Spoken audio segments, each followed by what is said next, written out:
E aí, galera ligada aqui no canal Futeba, aqui quem fala com vocês é o Léo, e sejam muito bem-vindos a mais um vídeo aqui no meu canal. Mais uma vez, eu e o Michel estamos aqui na tela para vocês, para falar sobre tudo que repercutiu durante a semana no futebol europeu e também no futebol brasileiro. Mas, especificamente, hoje a gente vai falar sobre as seleções. Toda sexta-feira nós vamos estar aqui, eu e o Michel, comentando os destaques da semana. Tudo que aconteceu de interessante aí no mundo da bola, a gente vai comentar toda sexta-feira, então, aqui no canal Futeba.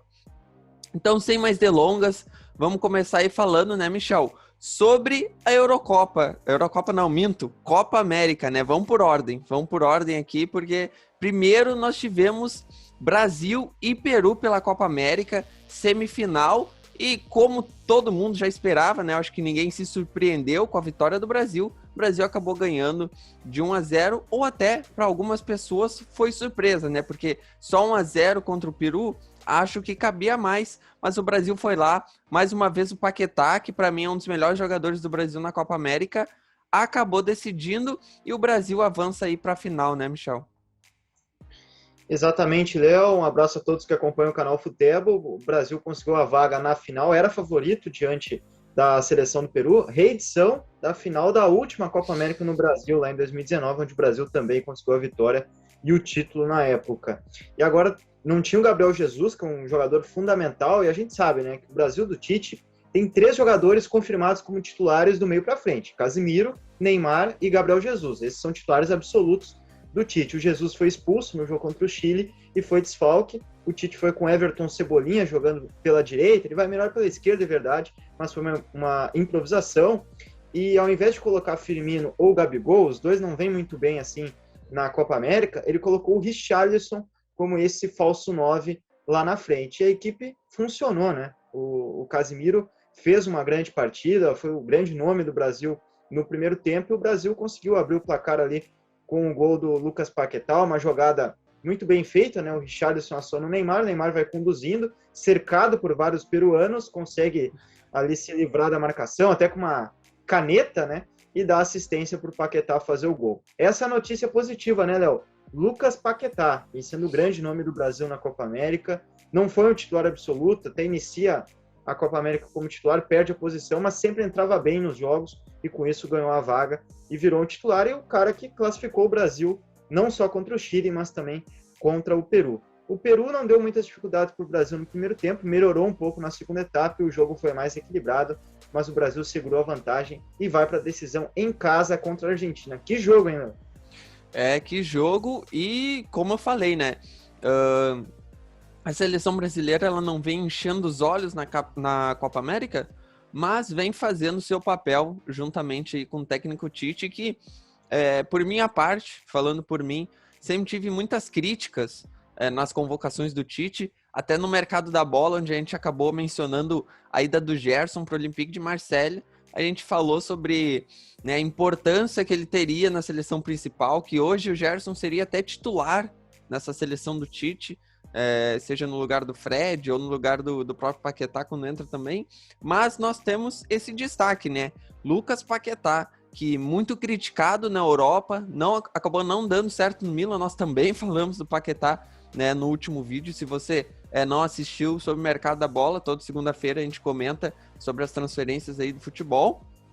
A gente acabou mencionando o Paquetá, dando um exemplo de como ele evoluiu no Lyon e também agora evoluiu dentro da própria seleção brasileira, né? Aquele jogador que a gente via muito promissor no Flamengo, que não tinha medo, que ia para cima, que fazia fintas, que trabalhava as jogadas, fazia a bola girar ali no meio campo, vem sendo esse jogador com o técnico Tite.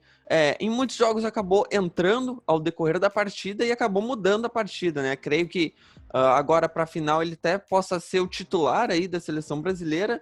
Não sabemos como o Brasil vai se comportar, até porque, mais uma vez, não vamos ter Gabriel Jesus, né, que, como tu bem colocou, estava suspenso, foi suspenso até a final, tá fora da Copa América. Então o Tite teve que remodelar a seleção e para mim fez muito bem, colocando ali o Everton Cebolinha aberto, que era a melhor opção. Não tinha outro jogador. Vinícius Júnior ainda é muito instável, não dá para confiar. Então Everton Cebolinha, que é um jogador mais afirmado, no futebol, já decidiu a última Copa América, por exemplo, foi o escolhido aí para a posição, e para mim fez uma partida razoável, não mais que isso. E o Brasil passou, claro que sem muitas dificuldades, mas eu acho que poderia mais contra um Peru. Para mim, contra o Peru, o Brasil tem que golear, porque a gente vê ali no campo Cueva, jogadores que muito abaixo da média, e o Brasil apenas com 1-0. Eu acho que fica aquele gosto de, tipo, que a final vai ser muito disputada, né? E a final do Brasil vai ser contra a Argentina.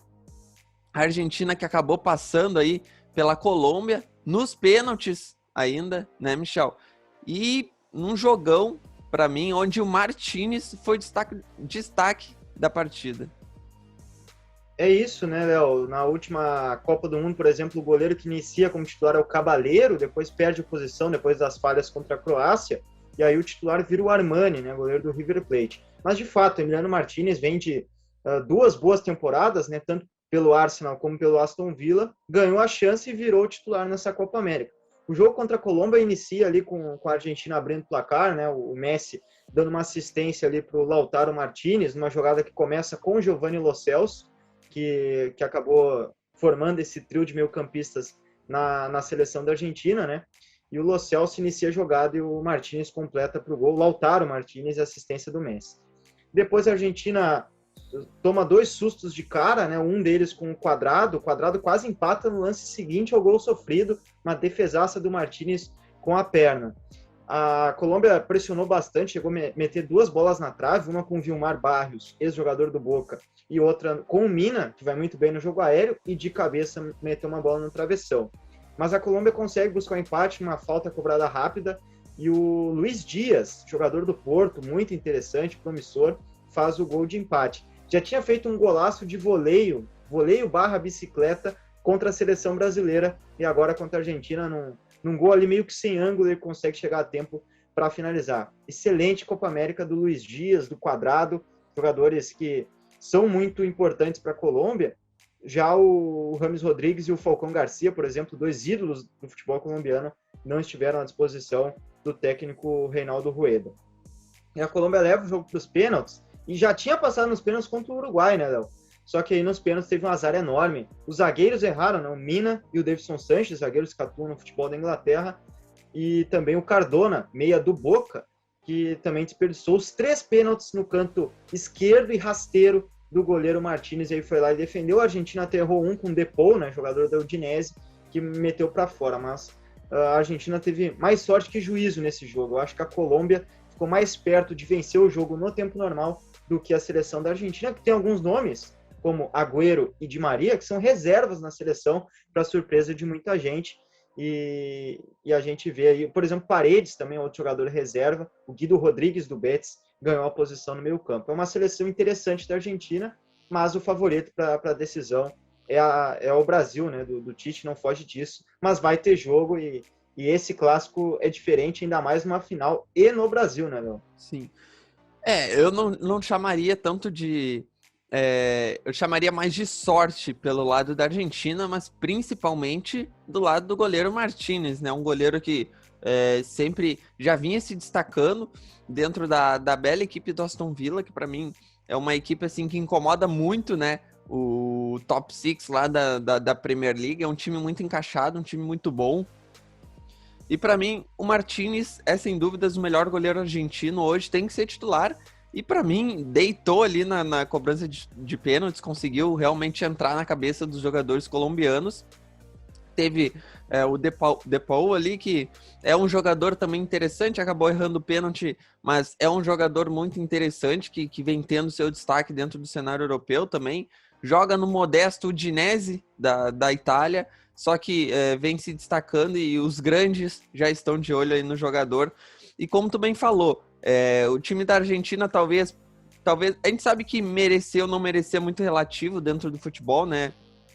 Dentro do campo as coisas são totalmente diferentes, só que a Argentina foi mais capacitada na hora das cobranças de pênaltis, e claro, como eu falei, o goleiro Martínez em um dia iluminado. A Colômbia foi bem nos 90 minutos ali, no 11 contra 11, nos pênaltis acabou falhando. né? Acho que essa final já era uma final meio que esperada. A Colômbia, a gente sabe que complica muitas vezes algumas seleções dentro da Copa América e até na classificatórias para a Copa do Mundo. Só que não teve outra, né? Teremos aí um Brasil e Argentina. Um Brasil e Argentina que, pô, não tem nem o que falar, né? A Argentina há mais de 30 anos aí, sem conquistar um título expressivo, um título importante. E essa marca é uma marca muito importante também por Lionel Messi, né? Que já em final de Copa América, quando perdeu lá para o Chile, acabou se manifestando que ia se aposentar da seleção, que não ia mais jogar. Mudou de ideia, voltou para a seleção argentina, voltou a disputar a Copa América e as competições oficiais. E agora se vê em mais uma final e num clássico, né? Talvez, quem sabe, seria o cenário perfeito aí para Lionel Messi realmente encerrar. Não digo encerrar porque creio que ele vai jogar uma Copa do Mundo, a Copa do Mundo de 2022, mas realmente coroar aí o seu legado, que é tão criticado dentro da seleção argentina por não ter um título, né? E sem dúvidas nenhuma, a gente vai ter um jogão aí no clássico entre Brasil e Argentina, né, Michel? Exatamente, Léo, um jogaço no próximo sábado no Maracanã. E dá para a gente falar também que foi a terceira final que a Argentina chega na Copa América das últimas 4 edições, né? Só não chegou na final de 2019, foi Brasil e Peru. 2015 e 2016, as duas que a Argentina perde para o Chile, uma no próprio Chile e a outra nos Estados Unidos, a Copa América Centenário de 2016, e agora em 2021 ela chega na decisão. Dá para a gente falar também que a Argentina teve mais testes pesados nessa Copa América, né? E não perdeu nenhum dos testes, né? Porque empatou com o Chile na fase de grupos, acabou vencendo o Uruguai por 1-0 na fase de grupos e agora derrotou a seleção da Colômbia. Então teve mais testes de fogo, mais adversários pesados que a Argentina enfrentou. O Brasil enfrentou 2, né? Enfrentou a Colômbia na fase de grupos, venceu de virada 2-1, né? Tudo bem que teve uma ajuda do Néstor Pitana, o árbitro argentino, e um dos gols do Brasil, né? Que a bola pega nele, ele não para o jogo e a Colômbia desiste ali na jogada. E depois o Casimiro faz o gol de cabeça no último lance do jogo, né? Mas o Brasil venceu, né? E agora também derrota o Chile no jogo das oitavas de final com o gol do Paquetá, que tinha acabado de entrar no jogo, né? No início do segundo tempo. Então vai ser um jogaço. E a Argentina, como você falou, precisa de um título com o Messi. Em 2014, no próprio Brasil, também perdeu a Copa do Mundo para a Alemanha com o gol do Mário Götze na prorrogação. Então, talvez esse seria o título para definitivamente o Messi guardar o nome dele na história da seleção, já que no Barcelona nem preciso comentar que o nome dele já está na história e é o principal jogador da história do clube, né Léo? Como eu falei, talvez esse pode ser se desenhar um cenário perfeito assim para o Messi realmente conquistar um título e carimbar o seu nome ali na seleção argentina também. Só que, né, tem que dar Brasil, né? A gente vai torcer aí, espero que dê Brasil e vamos esperar porque vai ser uma baita final aí de Copa América. Mudando então um pouco, vamos mudar de competição, mudar de continente, vamos para a Eurocopa. A Eurocopa que recheada aí de bons jogos, né? Tecnicamente a Eurocopa ela é uma competição muito mais elevada, que exige muito mais das seleções do que a Copa América, onde se baseia só entre Brasil e Argentina como as principais forças, e ali a gente tem Colômbia e Chile como a segunda força, só que bem abaixo de Brasil e Argentina. Na Eurocopa é diferente. Nós temos Portugal, Espanha, Itália, Inglaterra, França, enfim, recheada de boas seleções. E nós tivemos aí a semifinal, a primeira semifinal aí da Eurocopa entre Itália e Espanha, né? A Espanha que acabou não conseguindo ali, mas foi outra partida no detalhe, né, Michel? As duas equipes se estudaram muito durante o jogo. A Espanha contou vem contando, né, com uma Eurocopa onde o Morata conseguiu. O Morata, que é um jogador também que eu acho muito instável, principalmente nos clubes onde passa, mas na seleção espanhola até que vai melhor. E vem se destacando dentro da Eurocopa, vencendo um dos principais jogadores aí.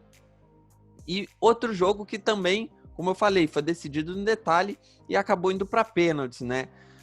Onde a seleção da Itália acabou levando a melhor. A seleção da Itália, só comentando que no tempo normal fez o gol com o Chiesa.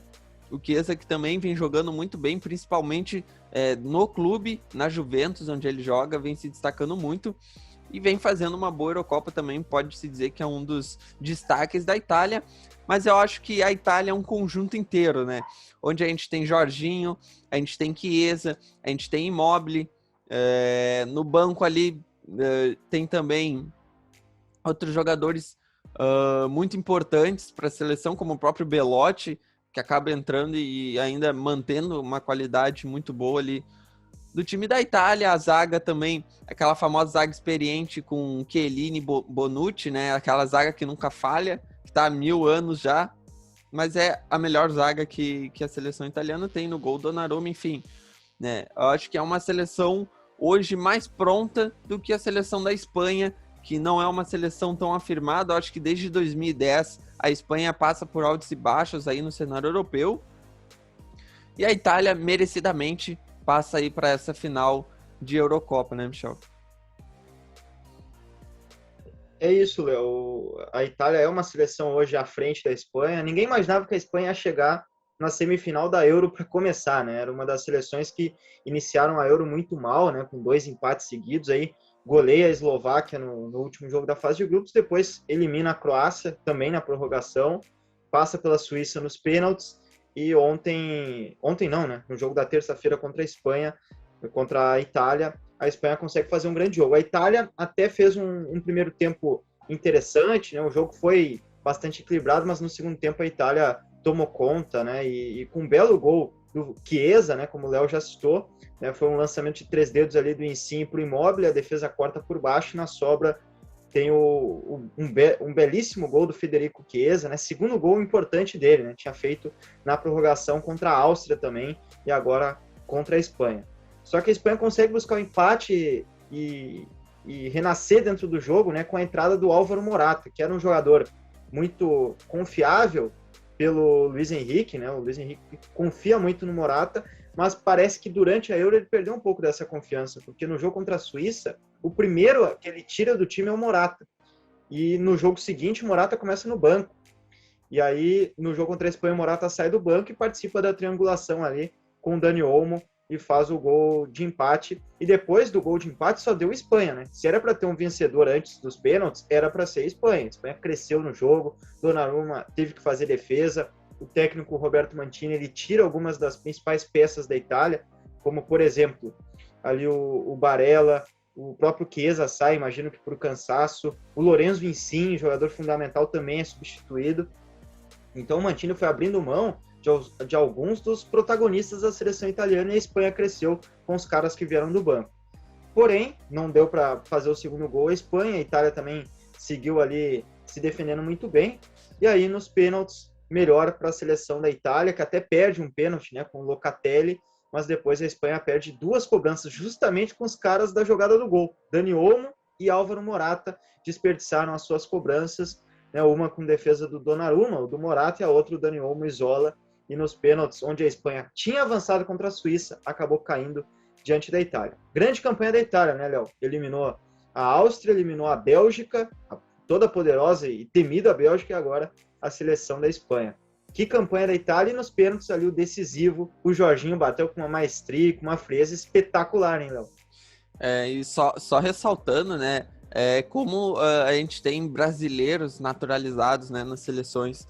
Do lado da Itália, a gente tem ali o Jorginho e o Rafael Tolói. Rafael Tolói que também acabou entrando no decorrer da partida. E o Emerson. E o Emerson ainda, né?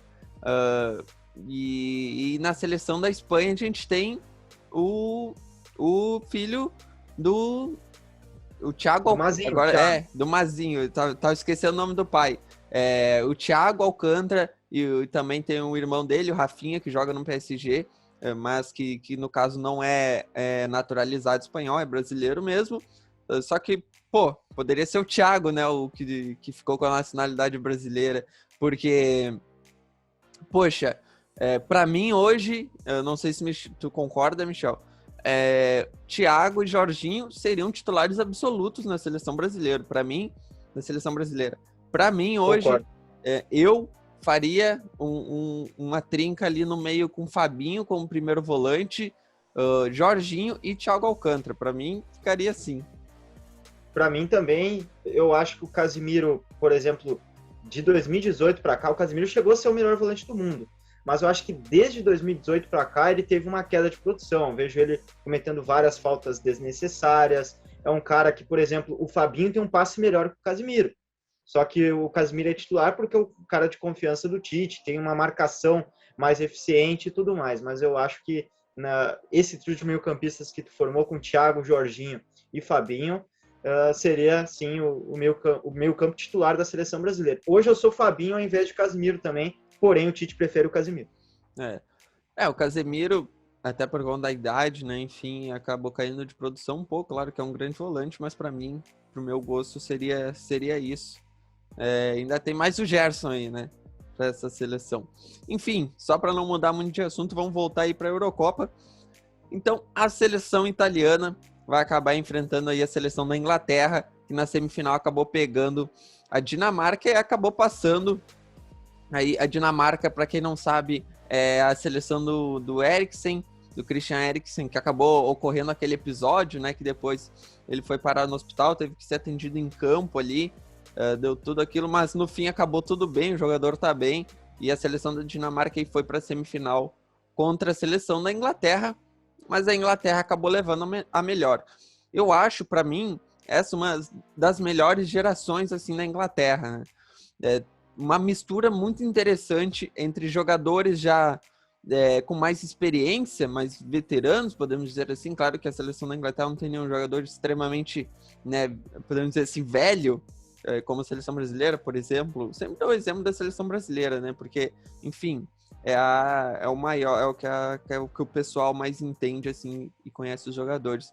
Né? A seleção brasileira, por exemplo, que convoca o Daniel Alves, que tem seus 38 anos, que é um jogador que rende ainda na seleção brasileira, mas a Inglaterra não. A Inglaterra, ela mescla jovens jogadores com jogadores experientes, mas que ainda estão em alto nível.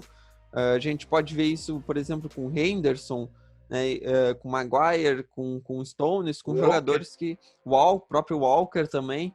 Jogadores um pouco mais cascudos, só que ainda estão no seu auge.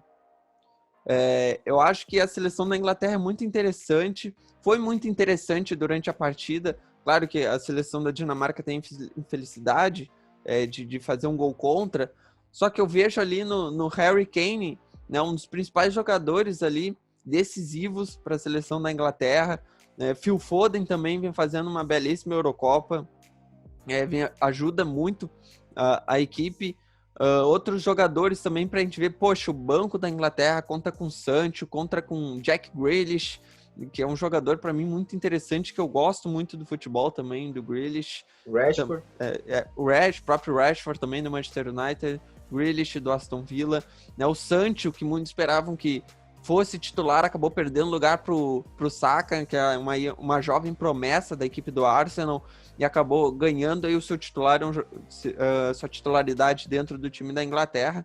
É um jogador de muita velocidade, recompõe muito bem, enfim, taticamente é um jogador muito bom, e acabou ganhando aí essa posição do Jadon Sancho, que a gente até falou, né, no mercado da bola, que o Sancho acabou aí sendo confirmado pelo Manchester United, vai jogar a próxima temporada pelos Red Devils. É um jogador que também vem se destacando bastante.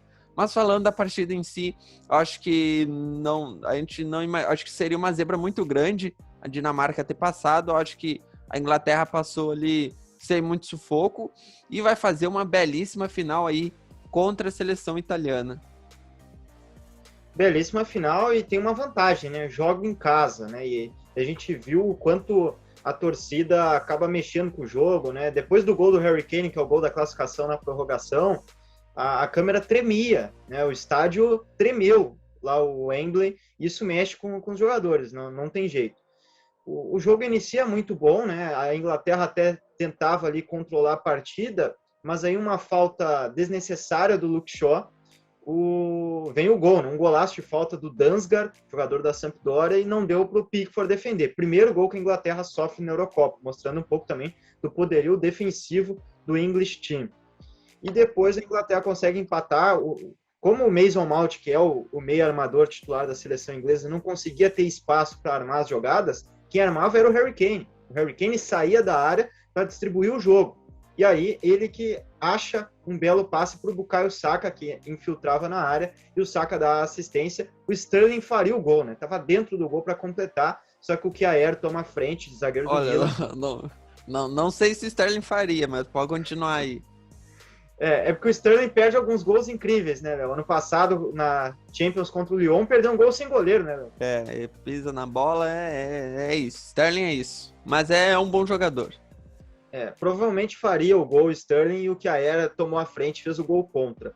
E depois a Inglaterra foi bem melhor na partida, inclusive teve uma vantagem que na prorrogação, nitidamente a Dinamarca estava muito cansada, né? Isso, com a Inglaterra, os jogadores que saíram do banco, mantendo o nível da equipe, como o próprio Grealish, né? O Grealish entra e sai. Ele entra e depois substituído, mas deu a sua contribuição. O Phil Foden é outro que entra no jogo. O Saka ganha a posição do Sancho, como o Léo destacou, e o Saka foi muito bem no jogo. Muita gente critica, como que o Gareth Southgate deixa no banco? Rashford, Foden, companhia. Mas os caras que ele bota para jogar, o Saka não é tão badalado assim, mas os caras que ele bota para jogar, jogam bem. Calvin Phillips e outro. Exatamente, Jordan Henderson é um dos veteranos, né? E é reserva, titular do Liverpool, reserva na seleção, mas o Calvin Phillips e o Declan Rice estão fazendo uma excelente dupla de meio campo. Não dá para tirar os dois para colocar o Henderson. Dois jogadores de muita marcação, né? O Rice e o... Enfim, o Phillips são dois jogadores que marcam muito e de clubes não tão expressivos, né? Um é do West Ham, Rice, e o Phillips é do Leeds United. Exatamente, mas estão dando conta do recado e estão jogando muito bem. Então o Southgate ele não escolhe as peças que a mídia, que a torcida gosta ou queria que jogasse. Mas mesmo assim, os caras dão conta do recado. Ninguém imaginava o Sterling titular na Inglaterra, na Eurocopa, pelo que jogou no City. Não foi uma grande temporada no Manchester City. Mas o cara é o melhor jogador da Eurocopa até aqui, na minha visão. O Raheem Sterling está decidindo para a Inglaterra desde a fase de grupos. O Harry Kane fez uma fase de grupos apagada e começa a crescer na fase decisiva, vencendo o cara da Inglaterra. Pode ser até o artilheiro da Euro, né? Dependendo do que for a final, o Harry Kane. Só que, por mais que a Inglaterra fosse superior na partida, na prorrogação, o gol sai de um pênalti que não aconteceu, né? O Sterling tem um histórico de cavar pênaltis e cavou o pênalti. E mesmo com o VAR não tira o pênalti do Sterling. Vai lá o Harry Kane, bate o Schmeichel, até defende, excelente goleiro do Leicester, mas no rebote o Harry Kane completa pro gol. O Schmeichel já tinha feito duas grandes defesas no jogo, né? Uma contra o Sterling e outra numa cabeçada do Maguire para baixo, que ele faz a defesa. Mas essa ele acabou entregando o rebote ali nos pés do Kane, ele não desperdiçou. A Inglaterra volta uma final, foi campeão do mundo em 1966 e agora jogando em casa na Inglaterra na época, na década de 60, e agora joga outra final em casa, dessa vez da Eurocopa. A Inglaterra nunca ganhou a Eurocopa e a Itália também não venceu a Euro neste século, neste formato da competição, então vai ser uma final bem interessante. Se a gente analisar o critério bola, a Itália jogou mais e melhor que a Inglaterra contra adversários mais pesados nessa Euro.